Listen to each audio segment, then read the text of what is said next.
Huyu Boya Koth ndiye aliita magunzi kwa attack Senator Osotsi. Hajashikwa mpaka wa leo.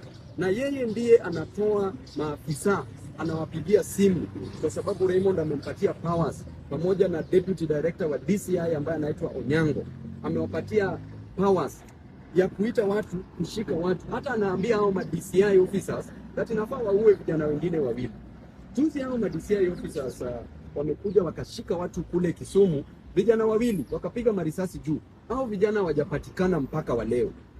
Vijana wamepotea kwa mkono ya Kiptum, mkono ya Kariuki. Na tena tutaongeza majina kwa sababu tunaenda kupata majina zao zote. So Onyango, wacha kumisbehave kwa ofisi. Kama unataka cheo, fuata mambo venye nafaa iwe upewe cheo. Usijifanye wewe ndio unapenda hii serikali sana, unataka kuumiza watoto wenyu wenyewe. Hakuna haja ya kudhulumu watu. Huyo Oliver ako hapa. Wakitoka hapo utasikia ameshikwa Kisumu na amekuja hapa kwa DCI headquarters. So hao vijana wetu ambao wanashikwa, mimi nataka nitoe onyo kwa polisi, Inspector General of Police, IG Kanja.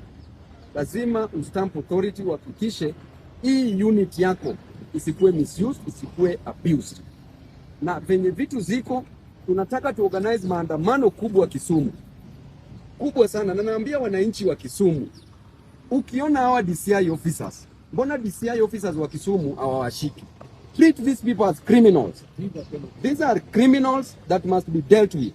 Hatuwezi sema ati maisha yetu ikatarini kila saa, mtu awekewe bunduki, mtu afanyiwe nini. These are criminals wenye wanatoka hapa illegally.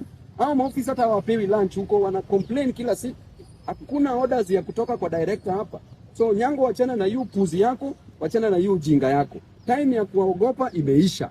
Sisi tuko hapa kukomboa hii nchi. Asante sana, wacha nichukue nafasi nikaribishe Senior Counsel James Orengo.